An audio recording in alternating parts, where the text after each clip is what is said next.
All right, just finished recording the episode as usual. This is episode 2. So the first 30 minutes we spent trying to explain a concept called the explanatory model of cognition, which I came up with to explain thinking. Then after that, we have the rest of the time we're going back to pondering. So I hope you guys find it interesting, and I'll see you in the next one. I'll get the next one out a lot sooner. I had exams and there was a little friction actually. I'll explain that later in the episode, but yeah, I'll see you later. All right, welcome to episode 2. We're going to get straight into our main topic today, which is about modeling. Last episode, we talked about my worldview.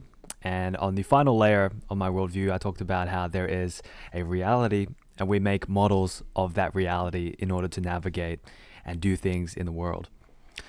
And so today we'll be talking about my understanding of what modeling is, and to an extent actually what thinking is in general.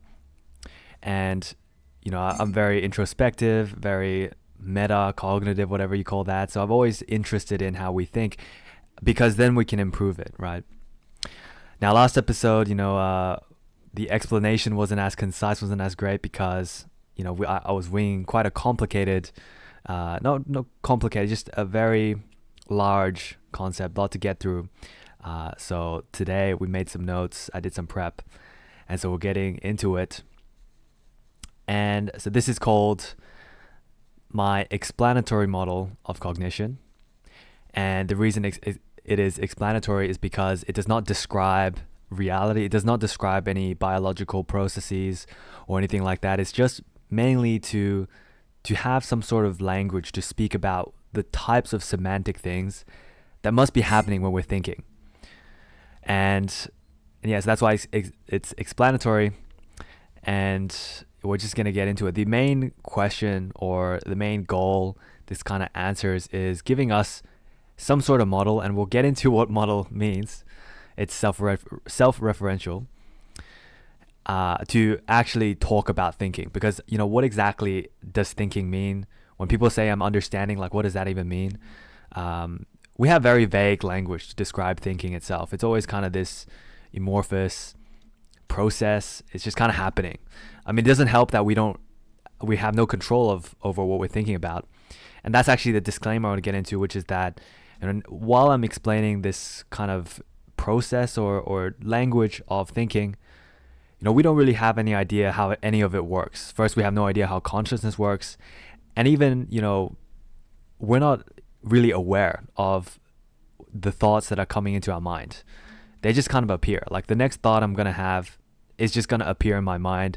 And I guess this pondering state actually kind of removes the distance between the thought and my speech. But, we have no idea where these thoughts come from.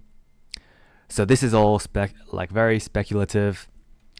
And yeah, so we're going to kind of have to ignore that part.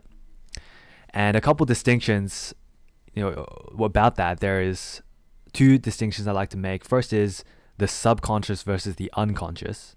And the subconscious, for now, for the purposes of this episode, definitions might change later. The subconscious is like these very fast processes that are happening, but they don't really mean a lot. It's like object recognition is a subconscious process, because we're not aware of it.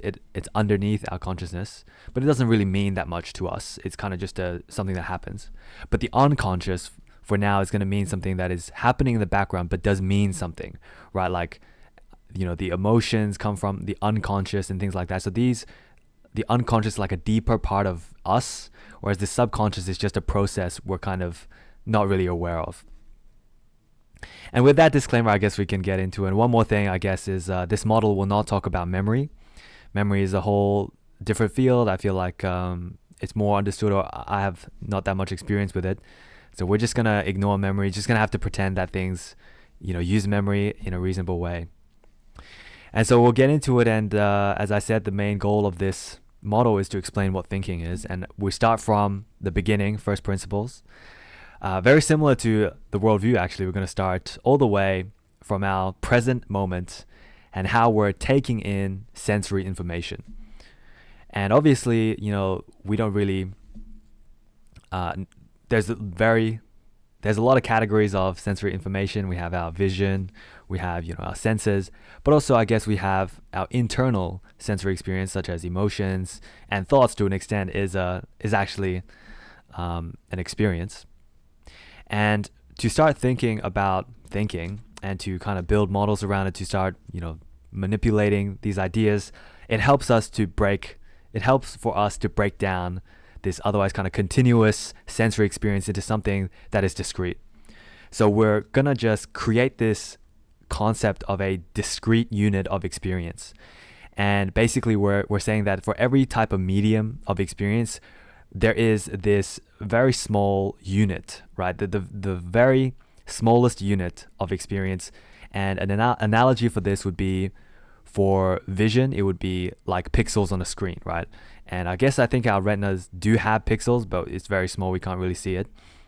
And so we take that and we abstract it out to all sorts of experiences, such as our touch, our smell, our hearing, and even, a unit of emotion, just any sort of sense and any place where we're taking in information, we can break it down into these discrete units of experience. And the reason we do that is so then now we can say that these discrete bits of information, they can be related to each other. They can form associations between them, right? So if I have one unit, that unit could be connected to another unit. And what are these types of connections? And the main point of our thinking is that these connections can be arbitrary. They can be any type of connection, right? But for the sake of explanation, it helps to look at the simple ones, the ones that really make sense, the most easy, or the ones that are natural and intuitive.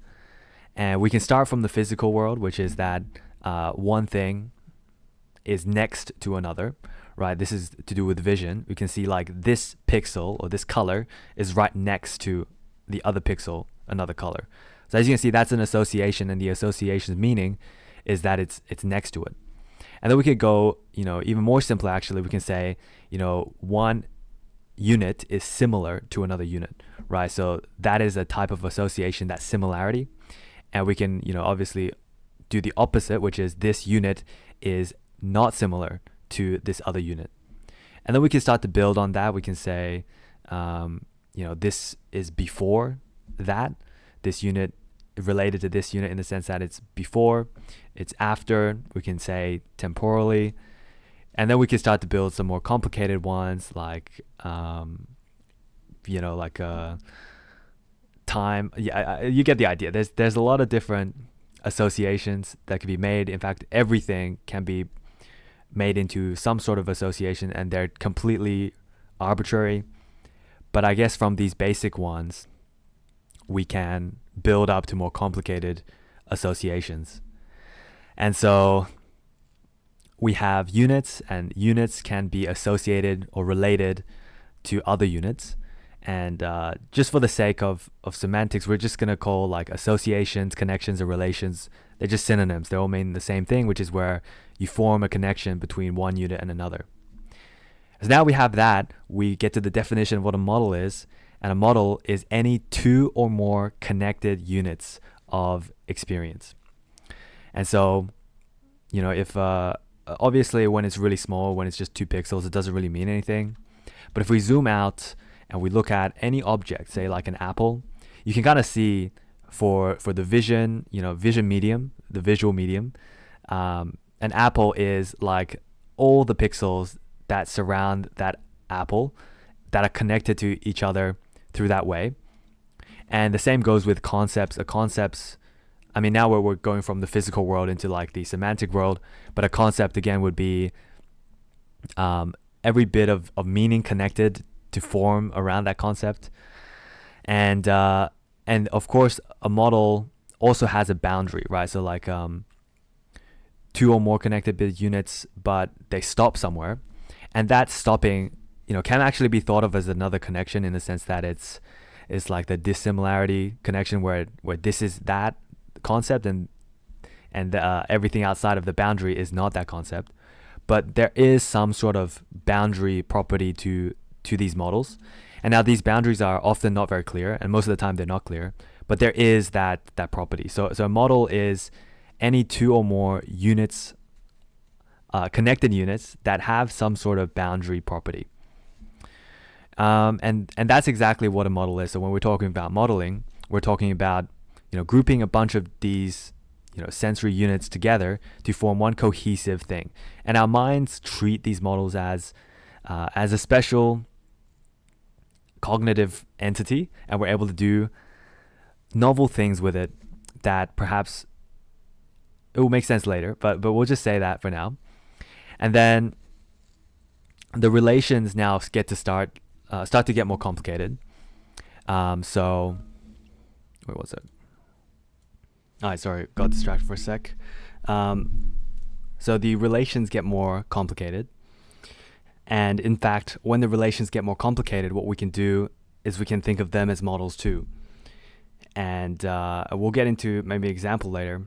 But for now, it's like the reason for relations being models is that models themselves are composed of other models, in the sense that, as I said, the unit of experience is kind of like the tiniest little bit, but then from that unit onwards, we kind of start building little models on top of that.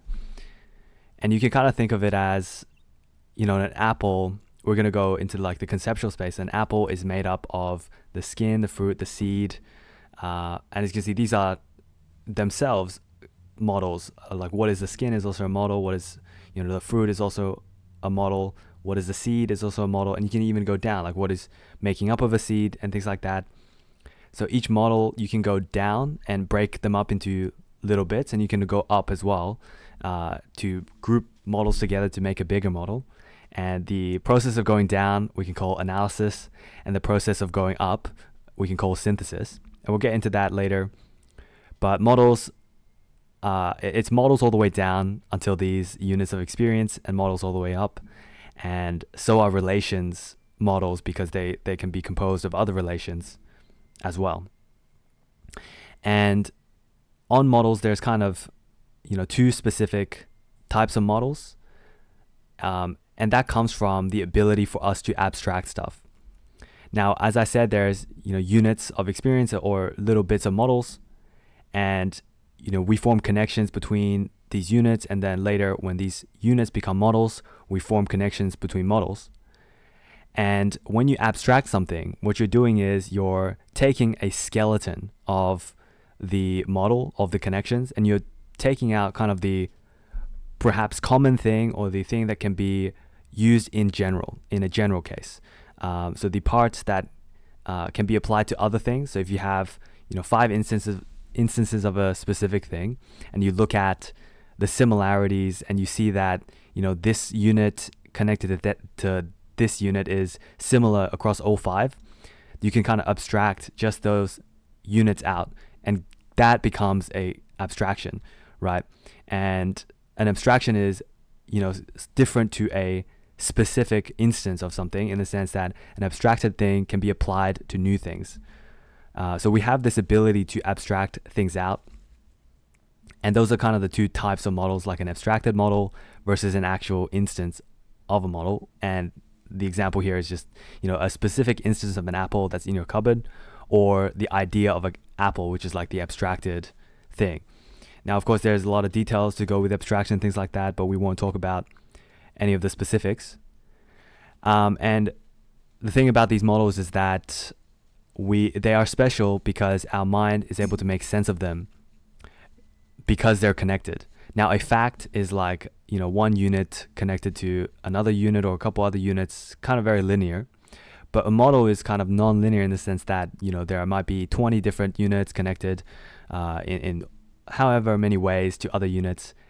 And from these models, we can actually derive a bunch of facts, right? Because you can just take any combination of units within a model and just pick the connections, versus you cannot go the other way around. You cannot, from a list of facts, easily go to a model because the connections that the model has are missing.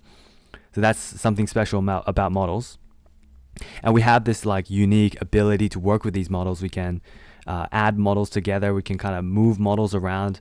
And it's also almost automatic that we're doing this type of modeling, right? When we see an object recognition is kind of, putting together these units subconsciously and creating these models on the spot. And I believe that it makes sense for our thinking to fundamentally be model based, and therefore the models, we have a special fluency with models, as opposed to other mediums of things like facts and things like that. And this is why, people, like, some memory techniques include forming those connections. And because these connections, I think, form the modeling which we are very fluent at, right? So I guess that's the basics of models. And then now we can get on to kind of why modeling is important and why this all makes sense when it comes to actually answering the question of what does thinking mean.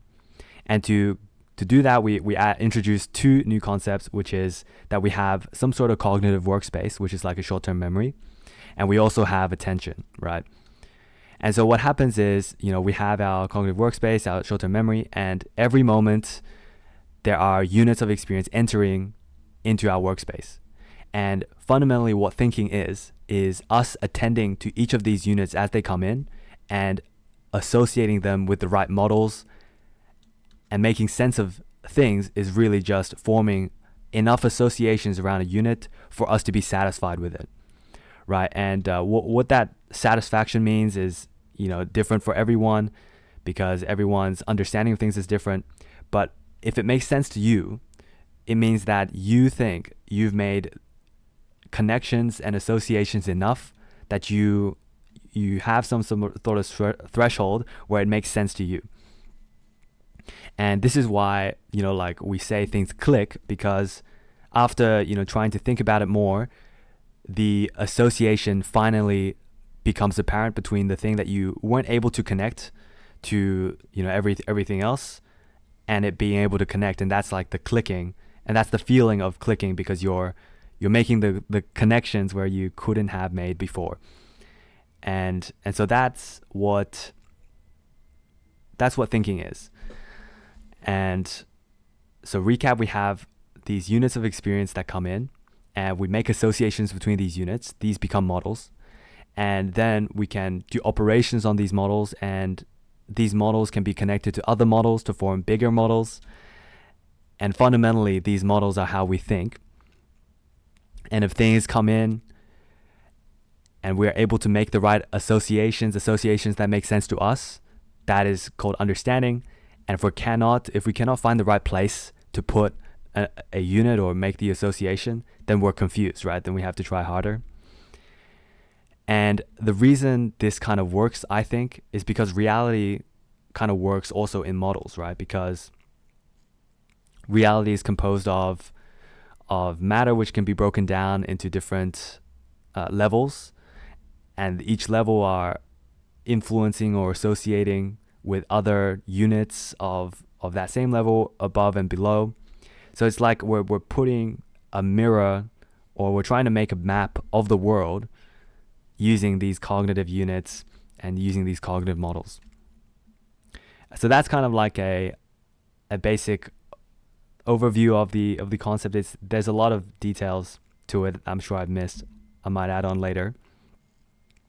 But then we kind of maybe apply it into answering some questions. So first of all, we've all heard of these things called mental models. They say, they make you smart or whatever. And a mental model fits into this model of thinking, in the sense that a mental model is an abstracted, predefined model that we store. And so whenever we come, into contact with a new arrangement of sensory experience, we're able to apply that model straight away. And the fundamental thing about these models is that they infer the existence of things predefined, right? So like an input-output mental model kind of infers a structure upon anything that has an input and output, which is that you can change the input, change the output, and there are things that go with that. And when you have a collection of these mental models and you see a new situation, a new combination of units, you're able to instantly apply this model. And first of all, it helps you make sense of things, but also it's like a shortcut in the sense that it infers the existence of others. So I guess I need some examples to explain that. Maybe we'll come up with that later. But so that's one explanation of why mental models are useful. And then another thing about bias, another thing to use this model for is bias, which is that when sensory information comes in and we make these associations, there's no reason that these associations are correct, right? They can just be completely wrong. And this is, largely why we're so limited in what we can do without thinking, because finding the right associations is difficult. And so bias, or getting things wrong, is when you make the wrong associations, but you're still satisfied with your associations. As I said, like what it means to understand for you is to, as long as you're satisfied with the connections that you make, you kind of understand it. And that your level of satisfaction is up to you to kind of cultivate. And that could be completely random, has no ties to reality, unless you're actively trying to do so. And this like sense of satisfaction with understanding is kind of like a taste that you have to develop. And it's not, and that's why bias exists, because the satisfaction can be done in a way where you ignore certain things, make the wrong connections, and things like that. All right, we're going to finish off with a couple examples to demonstrate a few of the things. So I've got a picture over here. As you can see, it's a watch. And we're going to look at a physical example first, which is we're seeing this picture of a watch, right? And you see this, and then these visual units of experience come into your workspace. And subconsciously, you already start doing some object recognition. You start to see the edges around the circle, the edges that make up these pointers, and then you kind of start to break the image into parts. And as you can see, there's the clock face, there's this gear, there's the text, and then the strap, and then the frame itself. And all of these are the small models that we were talking about, how these units come in and we make small models, and then together we form this bigger model of a watch using everything and how they're connected. And if we now zoom into a bunch of different watches, this is the process of abstraction, where we see all these things and we're able to see what they have in common, which is that they all have pointers and they're all telling the time, and they have straps that go around on your hand.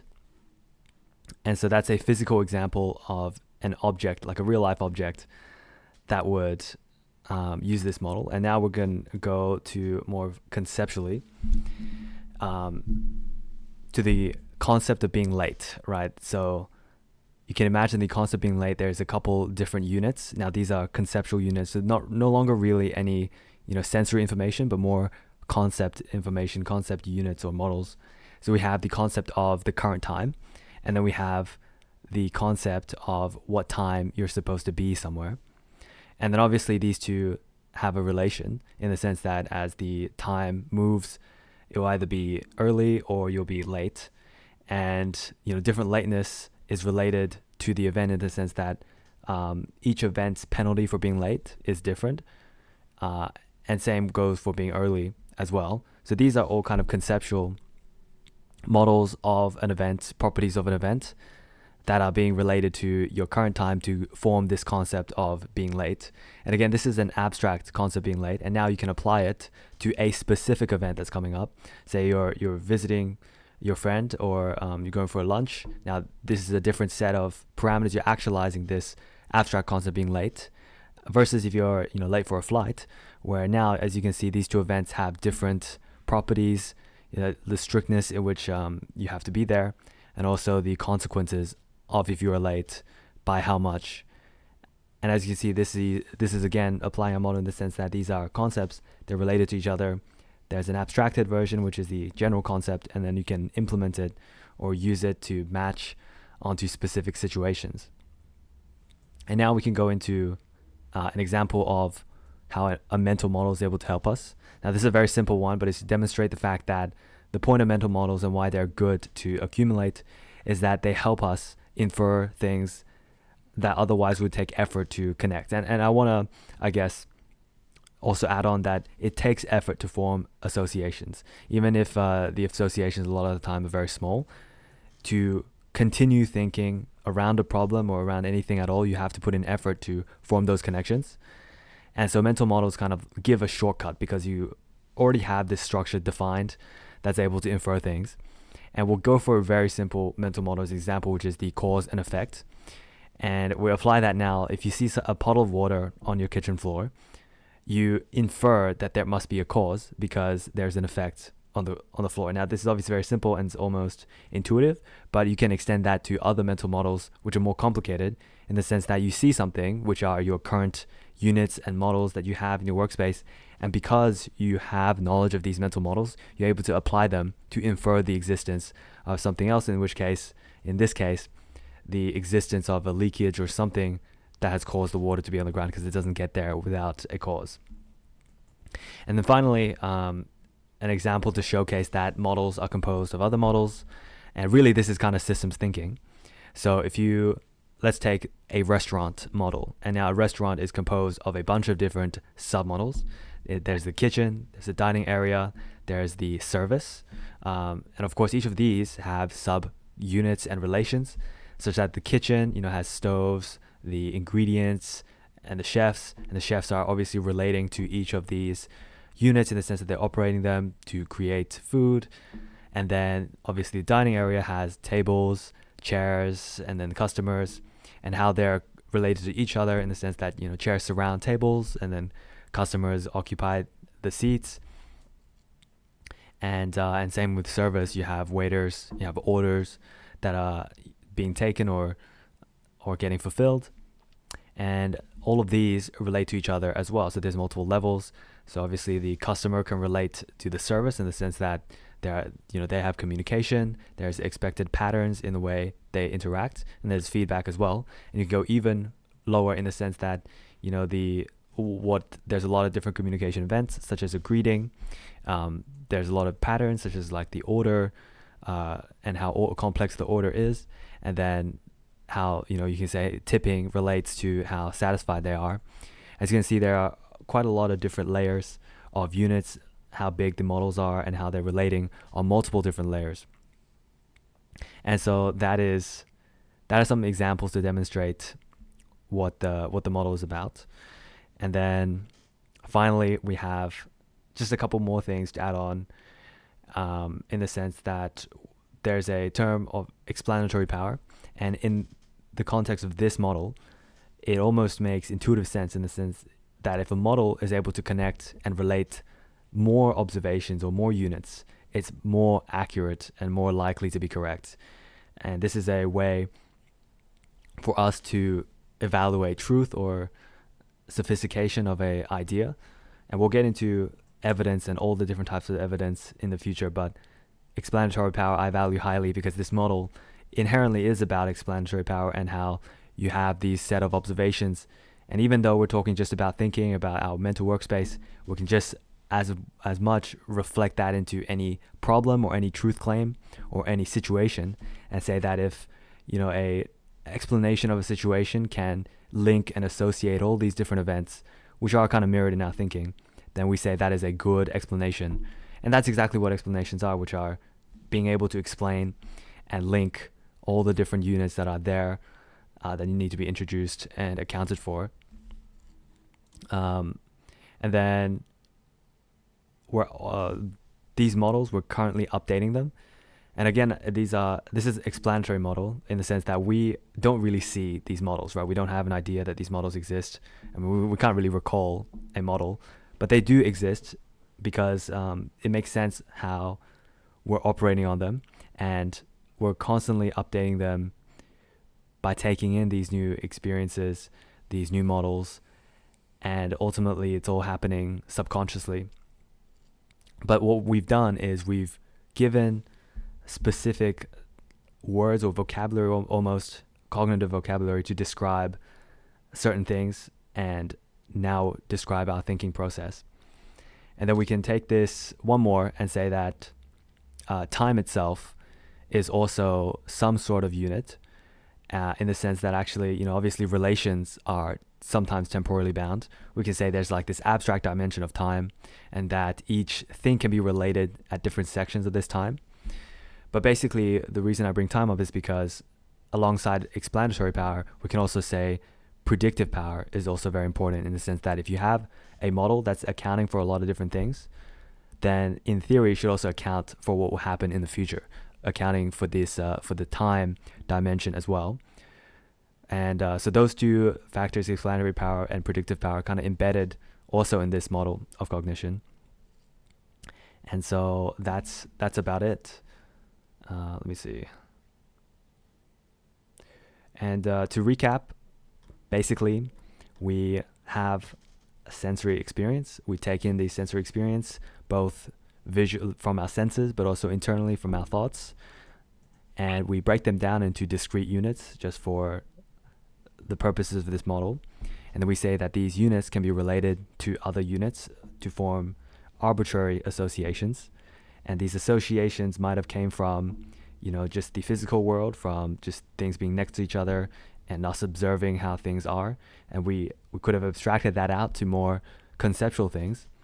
And these conceptual relations are kind of what forms our understanding of the world. And then we say that if there are two or more units that are related to each other and have a boundary property, which is, again, just I think a bunch of relations on whether something belongs in this model or not, then we have a model. And a model can be related to other models. Just models are composed of course, sensory units, but then models can then be composed of other models. Models can also be broken down, and we use these models to make sense of the world, along with increasingly more complicated relationships between these models as well. And finally, just one more thing I guess I'm going to add is that obviously sometimes we have to create models, and this is not really accounted for in this explanatory model, in the sense that sometimes creativity just spawns in some models in our heads, and somehow it just fits the situation. Now, this is partly related to my disclaimer at the very beginning, in the sense that we have no idea where our thoughts came from. They just kind of appear. And same can be said for if we're generating something to fill in the gap of a model. And we can say a problem is a model in the sense that it has a very specific shaped hole, if you will, and we need to find the solution which is able to fit inside of that problem, in the sense that it's able to associate or connect with all the problem requirements. And the act of generating that solution, well, it kind of just spawns out of nowhere. And so we have to take into that account as a limitation. Again, this is a model, and itself, talking about models are never 100% accurate. And so we take that into account and say this model itself is constantly improving. And one of the good things about this model is it's not very rigid. So in the future, we can account for more things. But the general idea is, again, that there are units, and units are related to other units, and these form bigger units, of which can be related to other bigger units. So that's really the TLDR, and we can apply that to explain things, not only the structure of the world, but also the structure of our thoughts. So I guess you can say this is one big mental model applied to thinking. But that's it for this concept, and we're going to get into everything else in a bit. All right, we're finished with the main part, the main theme or main featured idea. And now we can get into the actual pondering parts. I was thinking a lot about what pondering actually is, and how, doing everything I just did, those 3 sections where I was trying to explain my model, I realized that it really is not pondering at all, because I really did have to prepare a lot in order to get through it. And even the preparation wasn't entirely enough, I feel like, in the sense that I really would have to write a script or something of the sort to have a good or well-presented version of the idea. And as I said, like, these ideas, not necessarily complicated or complex, it's just there's a lot to it. And this idea of this model of cognition, and also last episode's idea of my worldview, both of these are probably the two biggest ideas I put a lot of thought into. And of course, more thoughts doesn't mean more right or anything like that. It's just more stuff. And to get through a bunch of stuff takes a lot of time. And again, as I mentioned last episode about how you kind of have to improvise your way around this. And now we have actually, something to talk about, in the sense that with this model of cognition, we're to explain the fact that concepts are made of these units or models. And there's, a concept a concept this big has a lot of different models, components and relations and things like that. And to explain things like these concepts, we would have to essentially walk around from one unit to another, one relation to another, and we'd have to describe and attend to everything, a single part of that. And the way you do it, the path in which you take, and the context that you set, and how you relate that path or those units to what the audience already has, and so that the associations can be better, that is a difficult thing actually to do on the spot, especially with more complicated ideas. As I said, more complicated in the sense that there's a lot. When there's a lot of units, you kind of have to find an efficient path. Otherwise, you're gonna just dump a bunch of units into their workspace, and even though they might associate little bits, soon they might run out of effort. Right? As I said, each association does take effort. Also, if there is too many concepts, and if one part they're confused or is unable to associate, then everything else kind of crumbles as well. So the act of explaining in this sense is walking around a concept and attending to each different unit. And as I said, we can compose models and we can go up and down. And sometimes if you say present a model, as I said, like we're wired to think in models. So we can actually present a model, even though it's composed of maybe 5 units. We present a model that's a well understood model or cohesive model. It might actually take less effort to understand than if we broke that model apart into 5 separate bits of information, and then we presented that. They would have to make the connections manually, whereas as we're model thinking creatures, if we present models, it might save space. Kind of like how chunking works in memory. How the idea that if there are chunks, even if the chunk contains a lot of different parts, the chunk itself is actually easier to remember, and this is a memory technique. And so maybe this is the parallel actually. So the explanation needs to be well thought out, and it needs to be almost planned, and a lot more preparation than I've done. I've just written some topics.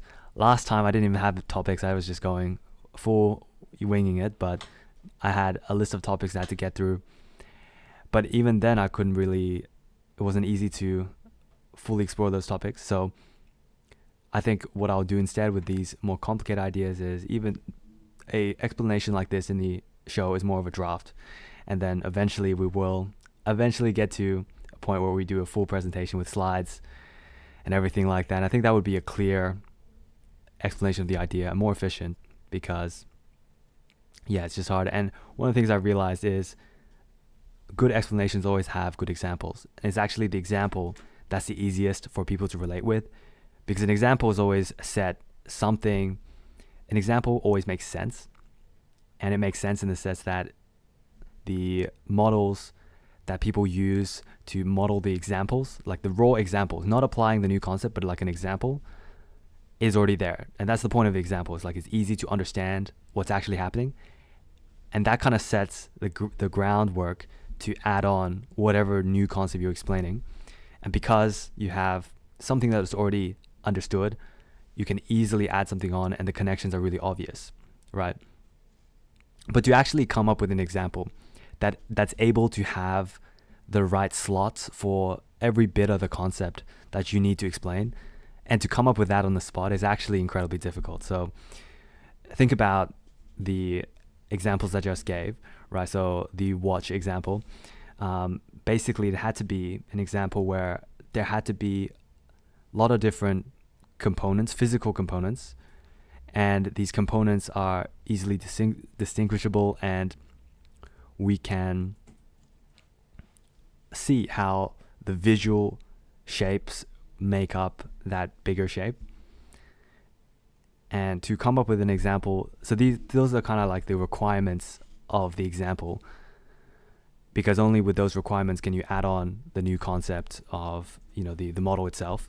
So to come up with something that fulfills the requirements of the concept that you're explaining on the spot is actually difficult. And I tried to get AI to do that, and even the AI wasn't able to get a good example straight away.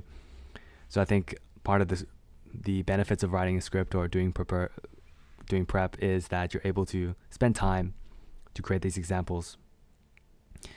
And so we'll do that with more of the complicated concepts. So actually more of my prep will be on examples from now on.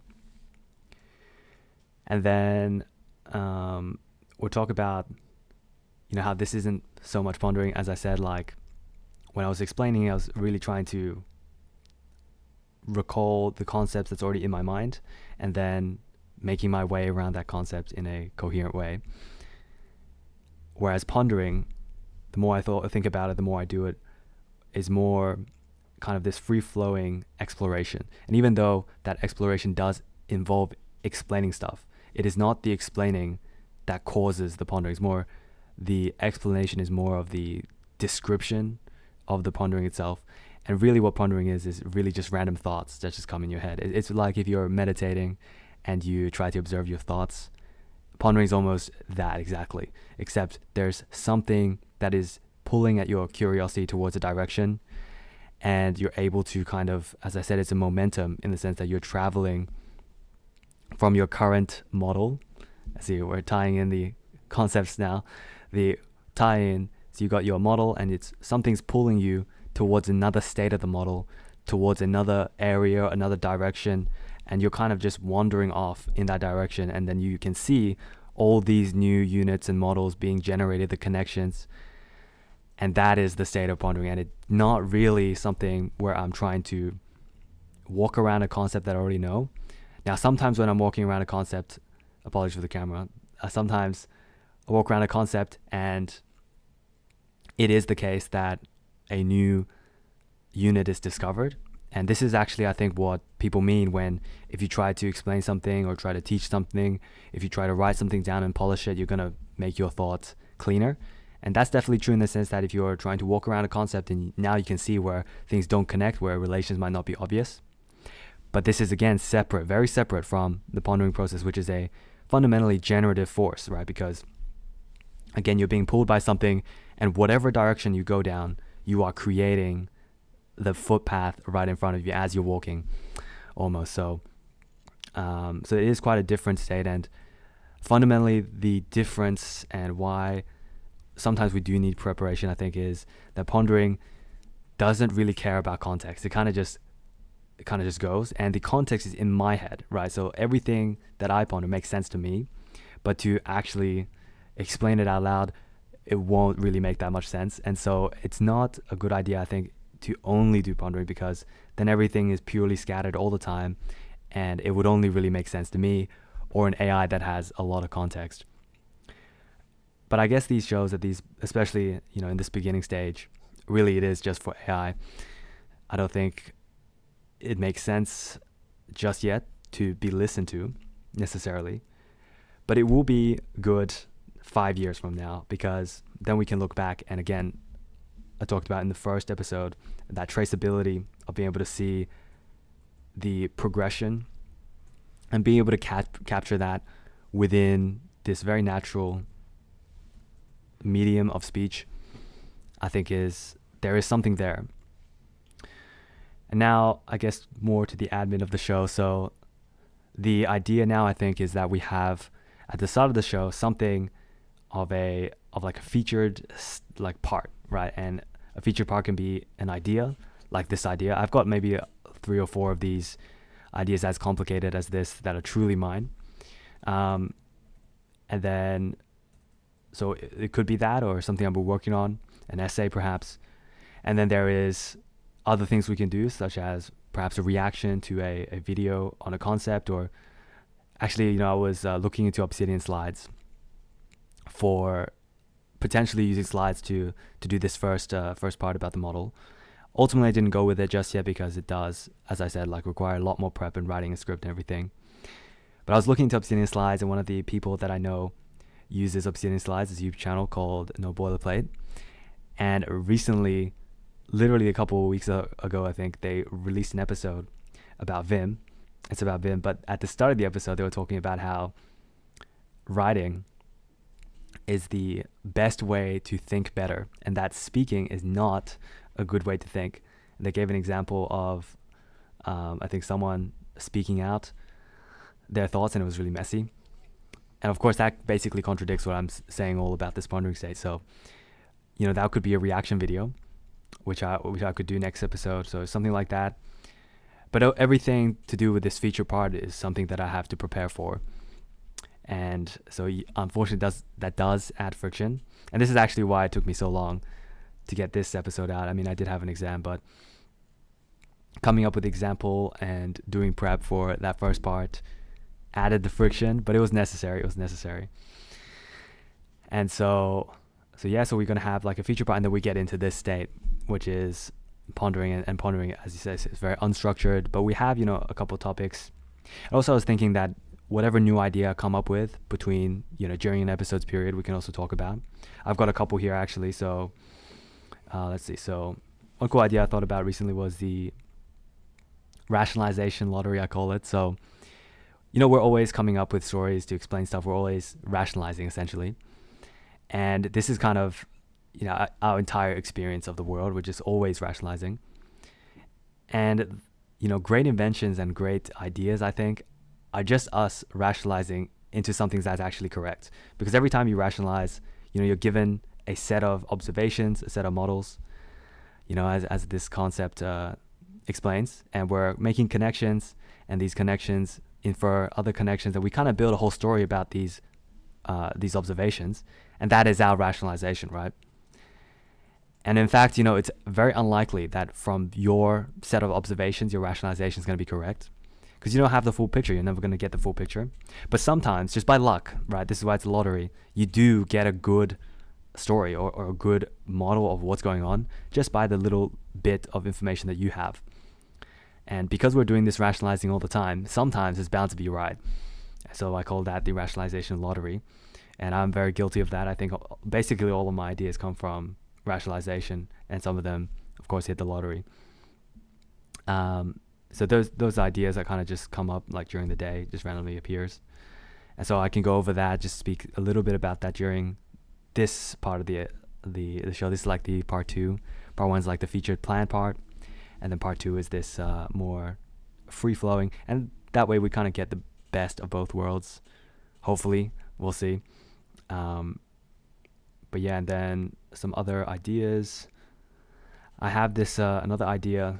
I think I'll expand on it a bit more later. But it's I call it the intellectual event horizon, in the sense that as someone develops more beliefs and as their, like I said, personality hardens, I don't actually believe that, but it's a good way to describe kind of people settling in to what they're comfortable with. And especially if they're a thinker, if they're thinking and they like ideas, they'll eventually reach a point where no new ideas can ever convince them anymore, in the sense that they have such a sophisticated rationalization of the world. That's kind of what I have, obviously. That any new idea that comes in, they're able to rationalize away, right? They have enough defense mechanisms, enough intellectual ability to create dismissive arguments or ways to protect their current state. And basically they're stuck there forever. No one's going to be able to convince them of anything, of an idea. Not a true idea. Of course, something, if they don't care about it, sure, they can, oh yeah, you changed my mind. But if it's the core beliefs, it's kind of stuck there. And the more intellectual someone is, the more thinking they are, the harder it is to actually get to changing their mind, because they're able to rationalize everything away. So I think people reach this event horizon, and afterwards they never ever are challenged on their ideas, because it's always so easy to dismiss ideas, and you really get to a point where you're so powerful in your own mind that no one else or anything else can really penetrate, unless it is a personal experience. And I think I'll get into that maybe in my memetics episode, but I feel like if you go online, or if you look at whenever someone's changed their worldview or something has crumbled, it's always a personal experience. It's never someone giving evidence. It's never proof. That never works. It's always a personal experience that causes an emotional, almost unconscious shift in their rationalizations, and it starts to break down. But I'm wondering, getting off track, but basically the intellectual event horizon, a threshold in which if someone crosses, at that point, their beliefs are set and you can't really get to them with evidence. It has to be something else. And obviously I've crossed that horizon. You're not going to be able to convince me with facts. I just won't believe them. But because I'm aware of this, I can then do preventative measures, such as, of course, having this worldview of getting feedback from reality. And so that kind of gives me a way out, in the sense that I'm always tied to reality, which is not a personal thing. No one's trying to convince me. It's just reality, and you can get observations from it. So I'm still tied to reality. I'm tied to something. And I guess everyone's tied to something. If they're not tied to reality, they're tied to their current state, or the the calm or coherence of their current model. But I guess that's going into the idea that everyone's worshiping something, even if they don't worship God. But yeah, so that's that idea. So I come up with these ideas and I kind of write them down. Another one is, an idea is going to defend itself. So again, this is more in the memetics episode, but the model, this explanatory model of cognition, it defends itself in the sense that it is open to it being wrong. Whenever an idea is open and flexible for more information to be captured, to be explained, then it is kind of a defense mechanism, because if you're very certain about something and the idea is very closed off, the boundary is very sharp, then anything that doesn't go in the boundary is automatically breaking the idea, because you cannot, if you're certain something is not true and then it is true, well, then that idea is it's over for that idea. It's very fragile. But if your idea is, flexible, it's able to account for new observations or parts where it's wrong, then that's kind of a way for it to defend itself. It's kind of becoming unfalsifiable. And of course, that is a good defense mechanism. Now, people say, if an idea is unfalsifiable, it's not good or whatever. I don't believe that. We'll get into that maybe later. We're definitely going to have an episode on evidence and the different types of evidence, specifically statistics about how, we'll get into that. And then what else? So we're talking about not ending. So we have like a abstraction process, right? And if you keep abstracting stuff and you keep going until you reach like the final thing that you cannot abstract, you reach like an abstracted end, right? Some people say that is like God or whatever, but like this idea of taking something to its very end can be applied to not only abstractions, but also synthesis. And I mentioned like synthesis is the merging of different models to create a bigger model. And now if you start to merge all the models in the world together, you're going to get like the synthetic end of all models, right? And that's a model that encompasses everything. And I call that model the all model. And that is the synthetic end of this particular line of questioning. And we can take that to not only the synthetic end, the abstracted end, but we can also go to the metacognitive end, where you keep going meta in a layer. So, obviously we'll go meta a lot, but if you go meta and then you keep going meta, eventually you're going to arrive at the final meta layer, and it might all look the same. And we might say, does the meta converge? Does the meta diverge? And so this is the idea of taking something to the end and the byproducts that come with it. And then finally, like we talk about the pondering state and how I do observe it is a state I enter. And what I did was then I thought about, how do I get into that state? Well, then we can apply the input-output mental model to now we have a cognition machine, in the sense that a machine has an input, an output, a fuel, and a process and mode. So we have cognitive input, we have cognitive output, then we have cognitive fuel, and cognitive mode. And the cognitive mode, of course, is the pondering state. And then the cognitive fuel is kind of the information. The cognitive fuel is your energy supply, your mood. And then your input, of course, is information. And then your output is information. So we can kind of see our brains as this cognitive machine. I mean, I'm sure that analogy has been used before, but specifically applied to the pondering state, it's like there is this mode I enter, and we can be, in a good mood, or we're particularly turned on today, or we can sleep deprived, and then we have cognitive input, which is all these notes, and then the output, which is this bunch of pondering. And so that's that. As you can see, I have like a lot of these ideas. I just these are just very small observations, and I think my mind has a tendency when there's a couple observations, and especially because I go meta, and I think there's a lot of connections to be made in the meta layer and the abstracted layers. So whenever these concepts come in close proximity to each other, I think I automatically make an association. And again, whenever there are two or more models together, they form a model, and they form a new model, and I can give that new model a label, and then these are these ideas that I come up with. And I guess if you think about it, the more meta you go, the more abstracted you go, the more flexible it is and easier it is to make a connection between two things. Because in the material world, of course, there's very strict ways two things can be connected. But in the abstracted space, in the metacognitive space, things can be related in all sorts of different ways. You can almost relate anything to anything else. And so this kind of makes ideas a lot easier. And then what else? I think that's about it for the ideas recently. And then, so the whole purpose of me doing all this thinking is, I mentioned the old model, which is the model of everything. And really, the purpose of doing all this thinking is so that in theory, every single new thought is getting closer to a better old model of the world. And so that's the end goal of this show and goal of thinking in general, I think.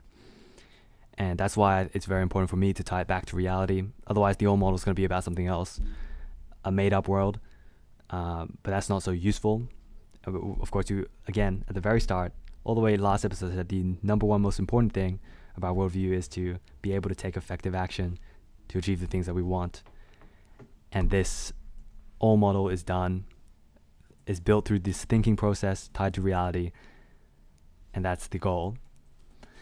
And finally, I'd like to discuss the idea of ritualization, which is that you come up with these rituals. So obviously I'm going to get into magic, not this episode, not the next one, but the episode after that maybe. But I'm big into magic symbolism and mysticism, and I think that my beliefs will be more clear in that episode. But right now, I think that rituals can be created, and there's almost like this way you can view things, especially when you're creating something. Of course, I'm creating this show. You can create these rituals, and these rituals are really just any intentional thing. And I don't really know how rituals work, but there's something about them. And then, so I wanted to create, I guess, these set of things that happen. I thought it'd be a cool idea to get started would be to only publish episodes on prime number days. And that obviously this is just a random stylistic choice, but also it forces me to meet deadlines, in the sense that if I don't for example, if I don't upload today, which is the 19th, then I have to wait until the 23rd. If I don't upload on the 23rd, I have to wait until the 29th. So that adds like a little bit of a kick, a motivation to it, and this is a ritual. And in fact, like a lot of, I think memes are almost rituals, and if you look at channels, they have their own rituals, in the sense that they're common things that happen, like a reoccurring joke, or I guess, that's not so much a ritual, but something that is common and repeated, and an intentional choice to not do what is normal, I think adds flavor to anything that's being created. So I'd like to do more of those. And I think I'll end the episode here. Actually, I'll talk a bit about the Cognition OS, how that's going. As I mentioned, the Cognition OS is this software, a collection of software, if you will, to help think. It includes my Obsidian, but it's also, a layer below and above that. And a part of that effort is to use these transcriptions of these shows. And it's actually been quite difficult in the sense that I thought it was going to be a lot easier. Actually, there's not really that much to update, but if you want to go and look at the transcript, basically what I've done is I'm doing just manually, like grouping concepts together using headings. And then there's actually quite a lot of technical challenges to get this all into AI and referenced, and some Obsidian limitations as well. For example, like Obsidian can't reference a specific part of a paragraph. It just has to reference the whole paragraph, which is interesting. We're going to have to work around that, but I think we'll get into that more in another episode. But yeah, thanks for watching this one, and I'll record the intro as usual now.